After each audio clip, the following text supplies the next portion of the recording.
alhamdulillah allafa baina qulubina wasbahna ni'mat ikhwana. Allahumma salli wa sallim ala sayyidina wa maulana Muhammad sallallahu alaihi wasallam wa ala alihi wa sahbihi wa barik wa sallim ajma'in. Allahumma inna nas'aluka ilman nafi'an wa rizqan thayyiban wa 'amalan mutaqabbalan. Allahumma rabbana hab lana min azwajina wa dhurriyyatina qurrata a'yun waj'alna lil muttaqina imama. Amin ya rabbal alamin. Baik, hadirin sekalian, ini subuh yang luar biasa, masya Allah. Allah masih berikan kesempatan nikmat kehidupan buat kita. Kita masih bisa bernafas, kita masih bisa melihat dunia, kita masih bisa menikmati Ramadan, dan hari ini kita sholat subuh berjamaah. Semoga Allah terima amal ibadah kita semuanya. Baik, sebelum kita mulai ngaji, kita tebak-tebakan dulu ya. Tebak-tebakan dulu fokusnya. Karena ini pagi harus semangat. Ya, karena ini pagi harus semangat. Tebak-tebakan dulu. Jamaah, bayangkan angka 1 sampai 10. Sudah kebayang semua? Sudah ya?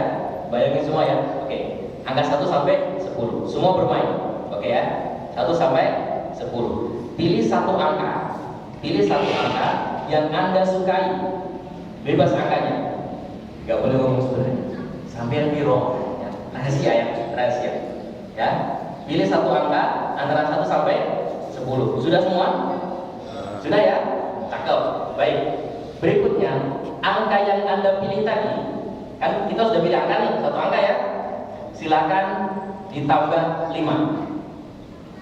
Sudah semua? Sudah ya? Bagus. Hasilnya ditambah 3. Pelan-pelan. Sudah semua? Keren ya. Hasilnya ditambah 2. Sudah? Oke? Sip. Bagus. Hasilnya dikurangi 4. Pelan-pelan. Sudah semua? Sudah? Bagus. Semangat ya. Hasilnya dikurangi 1. Sudah semua? Sudah? Baik. Hasilnya jemaah dikurangi dengan angka yang pertama kali tadi kita pikirkan. Sudah? Sudah ya? Baik. Terakhir dikali 2. Sudah semua? Saya bisa menebak angkanya 10, betul? 10 ya? 10 ya? Cakep. Itu artinya nanti kita akan dapat 10 malam terakhir, betul? Qadar. 10 semua ya? Oke, takbir. Allah. Baik, fokus ya. Ngaji pagi harus fokus ya. Harus fokus. Oke. Sekarang berikutnya. Ya, sekarang berikutnya. Ikutin kata saya. Ikutin kata saya. Saya nggak pakai mic. 1. 2.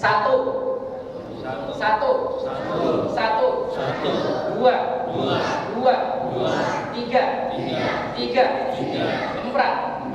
4. Baik, betul baik. 4. Itu ngaji harus tengah.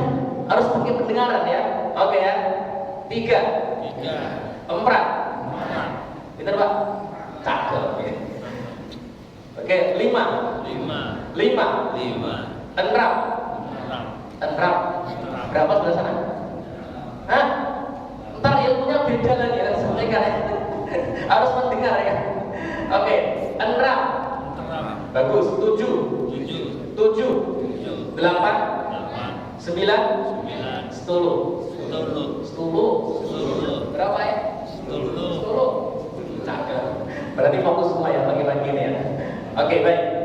Hadirin, hari ini kita akan membahas hal yang luar biasa tentang anak muda. Tentang anak muda. Karena di depan saya semua masih muda semua. Ya, dan pernah muda semua ya. Baik. Yuk kita, saya orang tua. Semua di sini orang tua. Ya, dan bakal jadi orang tua. Maka bayangkan anak muda di pikiran kita. Ya. Banyak masyarakat, bahkan pemimpin negeri ini membayangkan pemuda itu gak punya panduan, pemuda gak punya jati diri, pemuda itu labil, pemuda itu gak jelas kehidupannya. Itu gambaran anak muda oleh pikiran sebagian masyarakat. Dan ternyata Al-Quran membahas bagaimana tentang pemuda itu. Di dalam Quran mengisahkan di dalam semua nasnya kecuali bicara pemuda itu kekuatan, pemuda itu adalah energi, pemuda selalu positif, pemuda itu orang soleh, pemuda itu cerdas, dan pemuda itu anak yang luar biasa. Lihatlah kisahnya Khalifah Al-Adil Umar bin Khattab ketika ada masalah pelik negara, ketika masalah negara tidak bisa terselesaikan, siapa yang kira-kira diundang? Saya mau nanya, kira-kira kalau negeri ini punya masalah besar, masalah yang gawat dan serius, yang nggak bisa yang nggak bisa ditangani oleh orang-orang ahli, kira-kira siapa yang dikumpulkan? Siapa? Negeri ini. Siapa? Orang-orang tua kan? Kenapa kita kumpul orang tua? Karena berharap pengalaman mereka menyelesaikan masalah. Betul. Kalau pengalaman tidak bisa menyelesaikan masalah, maka apa kata Umar? Kumpulkan anak muda. Kenapa kira-kira? Karena Umar berharap hiddatul uqulihi, karena anak muda itu tajam pengetahuannya, anak muda itu cerdas akalnya. Lihatlah betapa Umar itu menghargai anak muda. Dan hadirin Allah, kalau kita lihat data ya, lihat data betapa Quran itu mengisahkan anak muda itu soleh luar biasa. Tidak ada kisah satu pun anak muda itu tidak soleh. Lihatlah anak muda. Dan ternyata para ulama, para sahabat yang meriwayatkan hadis Rasulullah yang sampai periwayatannya sampai ke kita 67% itu semua usia muda. Berapa tadi? 67% semua usia muda. 4 asli Mekah, 3 asli Madinah. Yang pertama sahabat mulia yang aslinya Yaman kemudian tinggal di Mekah, sahabat mulia yang paling banyak menghafalkan hadis Rasulullah, sahabat Abu Hurairah. Kita sering mendengar yang sahabat ya, jamaah, tentang siapa? Sahabat Abu Hurairah. Beliau menghafalkan hadis Rasul 5.370 hadis. Masih muda usianya. Ya. Yang kedua, seorang wanita mulia, alimah, sholihah, ummul mukminin. Salah satu putrinya Khalifah pertama Abu Bakar As-Siddiq dan menjadi istrinya Rasulullah Muhammad sallallahu alaihi wasallam. Siapa beliau? Aisyah radhiyallahu anha. Cerdas luar biasa, masya Allah. Di kalangan wanita, bahkan dia menjadi rujukan gurunya para sahabat, masya Allah ya. Dan sahabat yang ketiga, yang sahabat yang muda belia, subhanallah, dan ilmunya sampai ke kita. Bahkan Rasul wafat usianya 13 tahun. Dan kelak menjadi mercusuar ilmu yang bahkan seluruh sahabat itu belajar dengan beliau. Siapa dia? Keponakan beliau juga, Abdullah bin Abbas. 13 tahun ya usianya ketika beliau wafat. Dan ketika 15 tahun, ketika khalifah yang kedua Umar bin Khattab, bahkan dia menjadi penasehat kekhilafahan. Keren apa keren anak muda? Masya Allah. Dan sahabat yang keempat hadirin ibadallah, siapa dia? Putranya Umar bin Khattab, yaitu siapa? Abdullah bin Umar. Itu pun usianya terpaut sedikit dengan Abdullah bin Abbas. Masya Allah. 4 sahabat ini itu yang mengawal keislaman dan keilmuan muslimin. Dan 3 sahabat yang asli Madinah. Yang pertama siapa? Khatib Rasulullah, orang yang membantu di rumah Rasul. Unais kata ibunya. Ya, siapa dia? Anas bin Malik, orang yang kecil dan bahkan ketika dititipin ke Rasul usianya 10 tahun. Bayangkan, masya Allah. Dan beliau sahabat asli Madinah yang banyak meriwayatkan hadis tentang keseharian Rasul kita Muhammad SAW. Dan sahabat yang kedua adalah Abu Khudri As-Sudri. Yang ketiga adalah Jabir bin Abdillah. Semua anak muda. Jamaah semuanya perhatikan. Kalau kita lihat kisah simbol ketauhidan yang bahkan beliau seorang diri melawan kezaliman, melawan kemusyrikan, seorang diri, satu negeri dihadapi oleh beliau, dan beliau bahkan tahu resiko terbesar ketika dia berdakwah. Apa itu? Dibakar. Siapa beliau? Seorang nabi dibakar? Nabiullah Ibrahim alaihissalam. Kita tahu Nabiullah Ibrahim alaihissalam ketika berdakwah di Babilonia dengan kaumnya di negeri Babilonia itu dengan raja yang zalim, yang togut, yang luar biasa kejahatannya itu, bahkan nama Tuhan, beliau seorang diri kan. Dia tahu resikonya itu mati, bahkan dibakar, betul kan Ibrahim kan? Maka seluruh masyarakat mengatakan, qalu sami'na fata, kami mendengar yang perusak berhala itu adalah seorang anak muda. Qalu sami'na fata yuqalu lahu Ibrahim, namanya Ibrahim. Dan Ibrahim ketika melawan kezaliman usianya anak muda. Subhanallah. Dan perhatikanlah itu. Banyak kisah yang tersebar di Quran tentang anak muda. Kita tahu kisah yang berikutnya adalah kisah anak muda yang legendaris, yang bahkan di dalam birahinya itu, di dalam emosi anak muda itu, dia sangat tampan sekali, dan bahkan dia digoda wanita. Wanita ini kaya raya, seorang penguasa, dan wanita paling cantik di zaman itu. Kira-kira siapa? Yusuf alaihissalam. Turawidu fataha, ketika seorang perempuan yang mulia itu, yang kaya raya, yang cantik, yang penguasa, dan bahkan dia sudah membuat sedemikian rupa ruangan itu terkunci berlapis-lapis aman. Waghalatil abwab, ketika semua pintu ditutup oleh dia dan sudah direkayasa semua pasukan menjaga dia. Apa terjadi? Apa kata Yusuf? Qala ma'adallah, saya takut kepada Allah. Dan ketika itu Yusuf mengatakan ketika usia muda.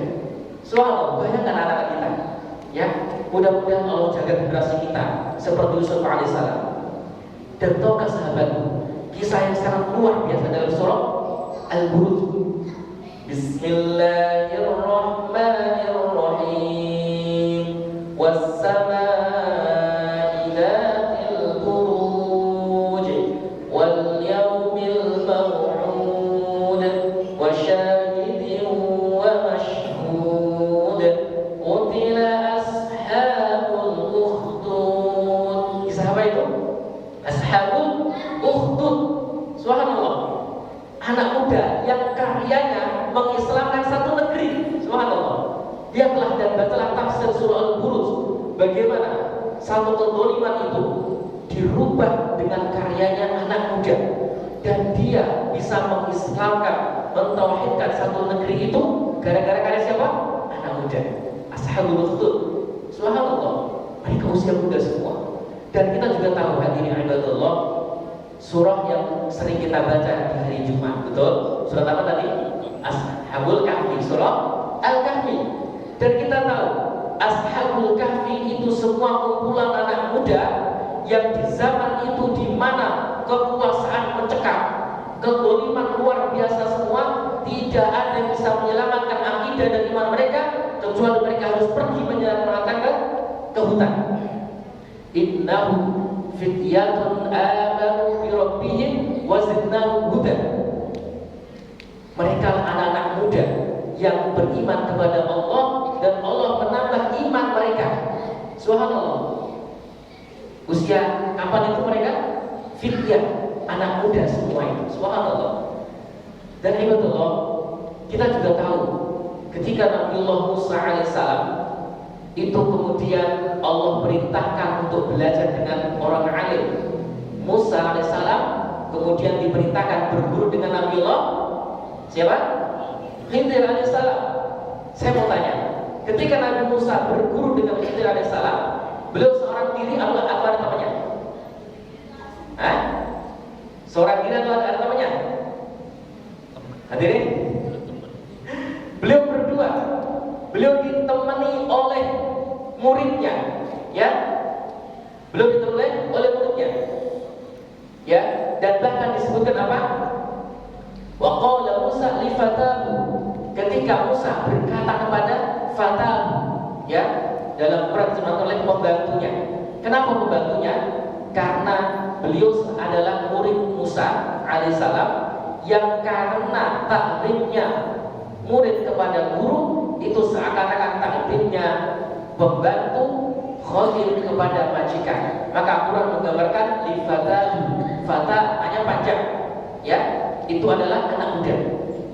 Dan ternyata hadirin ibadallah, Di Quran hanya menyebutkan kata fata, tidak menyebutkan siapa nama. Namun yang menarik adalah ahli ilmu, ahli tafsir menyebutkan pemuda yang membersamai Musa alaihissalam mencari Khidir alaihissalam, siapa namanya? Yusha bin Nun. Pernah dengar namanya? Yusha bin Nun. Dan bahkan nanti Yusha bin Nun ini kelak menjadi nabi sepeninggalan Nabi Musa dan Nabi Harun. Dan kerennya Yusha bin Nun apa? Yusha bin Nun ini punya prestasi luar biasa. Beliau bisa membawa Bani Israel masuk ke Palestina. Kebayang? Gurunya saja, siapa gurunya? Musa alaihissalam itu gak bisa membawa Bani Israel masuk ke Palestina. Dan bahkan Allah hukum 40 tahun di Gunung Tur Sina karena kezaliman Bani Israel. Tapi karya anak muda, siapa tadi? Yusha bin Nun, anak muda yang membersamai gurunya itu punya prestasi yang bahkan melebihi gurunya. Ibadallah, hikmah yang menarik adalah Quran tidak menyebutkan siapa namanya, tapi ahli tafsir menyebutkan Yusha bin Nun. Ini apa artinya? Seorang pemuda, anak muda itu harus berprestasi, dan berprestasi itu ibadallah tidak harus menunggu terkenal, tidak harus menunggu viral. Ketika anak muda viral, ketika anak muda terkenal, itu fitnah besar buat dia. Jadi berprestasi itu tidak harus menunggu terkenal dan viral. Maka berkaryalah wahai anak muda, dan kita di sini orang tua, semangat anak-anak kita di bulan Ramadan ini. Dan seorang ahli ulama, ahli sejarah, ulama, ahli tafsir, ahli fikih, ahli Quran, Imam Ibnu Katsir mentafsirkan innahum fityatun amanu bi rabbihim wa zidnahum huda. Ya, belum menafsirkan tentang kisah Ashabul Kahfi. Apa kata beliau? Wa lihada aktsarul mustajibina lillahi wa li rasulillahi sallallahu alaihi wasallam sababan. Dan karena inilah ternyata orang-orang yang banyak merespon, orang-orang yang banyak kemudian membersamai Rasulullah, dakwah pertama ternyata adalah sahabat anak muda semua. Dan kita tahu tidaklah orang-orang tua di zaman itu, orang-orang Quraisy, kecuali mati dalam kekafiran, dan kecuali sedikit yang masuk Islam. Betul? Utbah mati, Abu Jahal mati, Abu Lahab mati, ya, semua banyak mati, kecuali hanya beberapa sedikit, Abu Sufyan dan beberapa orang saja. Maka ibadullah, terakhir saya mau bertanya kepada anda semuanya. Di sini ada yang hafal 10 sahabat yang dijamin masuk surga? Saya kasih hadiah. Saya bawa minyak. Ada yang hafal nama sahabat 10 sahabat yang dijamin masuk surga? Saya kasih hadiah. Ini minyak saya ke saya. 10 sahabat yang dijamin masuk surga. Nah, boleh. Kakak, siapa namanya yang pertama? Salah boleh. Ya. Ada bisa bantu saya? 10 sahabat yang dijamin masuk surga. Nah, betul Pak Cik? 1 2 3 4 5 6 7 8 9 10. Bagus. Ya. Bukan kacikan sebelah. bukan Abdul bin juga. Terima kasih Pak. Tapi bukan. Masya Allah. Ada lagi? Baru 4. Bisa 6. Yang bisa melengkapi ini jadi dia punya dia. Siapa? Tolahan. Bagus. 5. Yang 6. Dikit lagi. Hamzah ternyata masuk surga, tapi yang tidak dijamin surga. Ya. Anak muda. Dan ternyata Masya Allah, ya. Satu lagi, Bilal bukan. Bilal termasuk dalam hadis yang disebutkan Rasul, syuruna mubasiruna fil jannah. Kita berbicara anak muda 10 orang yang dijamin masuk surga tanpa hisab. Keren ya? Masya Allah. Hadirin, 10 nama itu siapa tadi? Abu Bakar, Siti Aisyah. Oh ternyata bukan. Tapi subhanallah, luar biasa ya. 10 sahabat itu ada hadisnya. Ya, tadi siapa? Abu Bakar, Umar, Utsman, Ali, Tolha. Terus? Terima kasih Kak. Masya Allah, keren ya. Zubair bin Awam tahu? Zubair itu masuk Islam 17 tahun. Subhanallah. Ketika perang Yarmouk, ya, beliau bisa menembus 250.000 pasukan seorang diri. Siapa dia? Zubair bin Awam. Ya, mantunya sahabat siapa? Abu Bakar As-Siddiq yang menikah dengan Asma, kakaknya Aisyah. Zubair bin Awam. Berikutnya siapa? Sudah berapa tadi? 5, 6 ya. 7 siapa 7? Dikit lagi Pak, keren sekali Masya Allah. Tadi bukan Pak. 7 Pak. Orang paling kaya raya. Yang kalau kita buka batu itu ada emas kata beliau. Saking mudahnya saya cari rezeki kata dia, saya buka batu di situ ada emas. Siapa dia? Abdurrahman bin Auf, Masya Allah. Terus berikutnya 8 siapa? Ada lagi? Ya? Kakak ipar, adik iparnya Umar yang mengislamkan Umar. Siapa namanya? Sa'id bin Zaid. Masya Allah ya. Ini nama yang jarang sekali ya, tapi belum zaman surga. Sahabat mulia yang mengawal negeri Syam, ya, negeri Palestina, Suriah, Libanon. Siapa dia? Abu Bidah Al-Jarrah. Sudah berapa tadi? 9. Satu lagi siapa? Ada yang tahu? Siapa? Orang yang ketika berdoa kabulkan doanya. Siapa? Buat bapak nih. Betul. Sa'ad bin Abi Waqqas. Betul lah. Siapa yang mau? Buat beliau. Ini buat kakak saja. Masya Allah. Enggak mau sudah. Ada yang mau? Buat saya asing kembali kalau gitu. Ya, barakallahu fikum. Sa'ad bin Abi Waqqas. Ya, anak muda. Kalau mengangkat tangan berdoa, Allah kabulkan doanya. Masya Allah. Ya, hadirin ibadallah.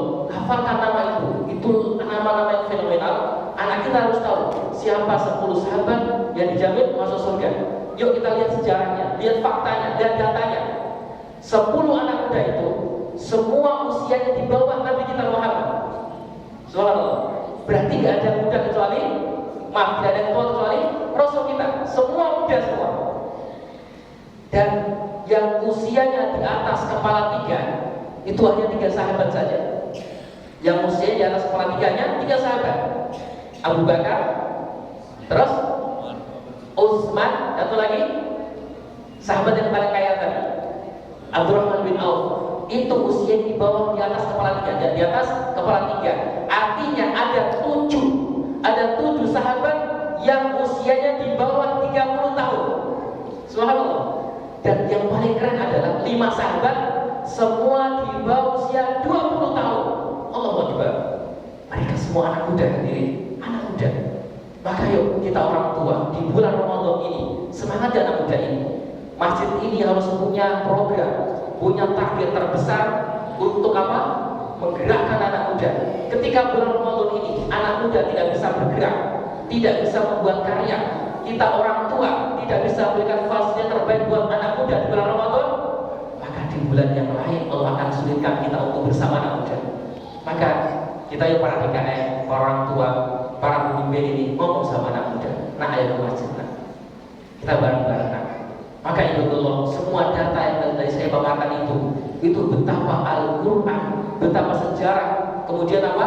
Anak muda harus berkarya, anak muda itu soleh, anak muda itu jenius, anak muda itu cerdas. Maka bulan Ramadan ini mudah-mudahan kita semuanya bisa bergerak bersama anak muda, dan Allah mudahkan lapangkan para anak muda untuk mendekati masjid, untuk mendekati Allah dan menjadi soleh dan berilmu, insya Allah. Terima kasih. Semoga Allah rahmati kita semuanya dan Allah berkahi urusan kita dan Allah terima amal ibadah kita semuanya.